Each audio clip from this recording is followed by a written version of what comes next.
যমুনায় আছেন আমাদের স্পেশাল করেসপন্ডেন্ট মুকসিমুল আহসান।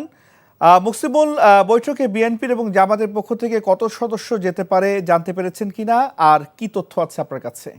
হ্যাঁ রাইসুল, বৈঠকটি আসলে শুরু হবে, দুটি বৈঠক এখানে হবে। প্রথম বৈঠকটি হবে বিএনপির সঙ্গে এবং এর পরের বৈঠকটি হবে জামাত ইসলামের সঙ্গে। তো প্রথম বৈঠকটি শুরু হবে সন্ধ্যা 7:30টায় এবং আমরা যতটুকু জানতে পেরেছি পরে জামাতের সঙ্গে যে বৈঠকটি অনুষ্ঠিত হবে সেটি রাত 8টায় অনুষ্ঠিত হবে এবং জামাতের বৈঠকে মোট দুজন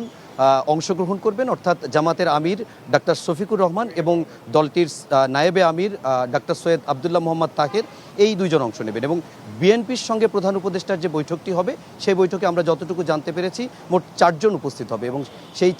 4 সদস্যের যে প্রতিনিধি দলটি বিএনপি, তারা সবাই স্থায়ী কমিটির সদস্য এবং স্থায়ী কমিটির সদস্যর মধ্যেই এই 4 জনের নেতৃত্ব দেবে হচ্ছে বিএনপির স্থায়ী কমিটির সদস্য ডক্টর মোশাররফ হোসেন এবং একই সঙ্গে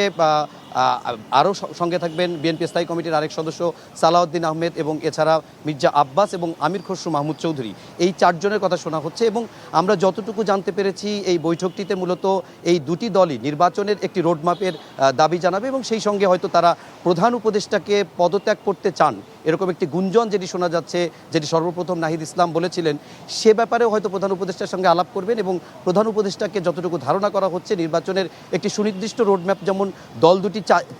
চাবে এবং একই সঙ্গে হয়তো তারা প্রধান উপদেষ্টাকে পদত্যাগ না করার একটি আহ্বান জানাতে পারেন এবং সেই সঙ্গে যতটুকু জানা যাচ্ছে বা মনে হচ্ছে তাতে প্রধান উপদেষ্টার সঙ্গে তার উপদেষ্টা পরিষদেরও আরও 2-1 জন থাকতে পারে এবং বৈঠক দুটি শেষ হলে কি বিষয় নিয়ে আলোচনা করবে সেটি এই রাষ্ট্রীয় অতিথি ভবন যমুনা, যেটি প্রধান উপদেষ্টার বাসভবন হিসাবে 5 আগস্টের পর থেকে ব্যবহৃত হচ্ছে, তো সেখান থেকে আসলে ব্রিফিং করা হবে। সেই ব্রিফিংয়ে হয়তো আসলেই বৈঠকে কী নিয়ে আলোচনা হয়েছে, প্রধান উপদেষ্টা আসলে থাকতে সম্মত হচ্ছেন নাকি তিনি পদত্যাগ করতে চাচ্ছেন, সে বিষয়টি স্পষ্ট হবে এবং সেনাবাহিনী, রাজনৈতিক দলগুলো এবং অন্তর্বর্তীকালীন সরকার তারা একসঙ্গে সামনের দিনে নির্বাচন পর্যন্ত কীভাবে একীভূত হয়ে কাজ করতে পারে সেটি নিয়েও রাজনৈতিক দলগুলো আলোচনা করবে। কেননা আমরা যতটুকু জেনেছি যে গত কয়েকদিনে বিভিন্ন আন্দোলন সংগ্রাম এবং সরকারের উপর এক ধরনের চাপ সৃষ্টি হচ্ছে, যে কারণে অন্তর্বর্তী সরকারের প্রধান উপদেষ্টা অধ্যাপক ডক্টর মোহাম্মদ ইউনুস তিনি কিছু ব্যাপারে হতাশ হয়েছেন এবং কিছু জায়গায় তিনি খানিকটা ক্ষুব্ধ ছিলেন এবং যে কারণে রাজনৈতিক দলগুলোর সঙ্গে এই বৈঠকটি মূলত সর্বপ্রথম বৃহস্পতিবার নাহিদ ইসলাম দেখা করেন এবং ওই রাতেই জামাত ইসলামের আমির ডাক্তার শফিকুর রহমান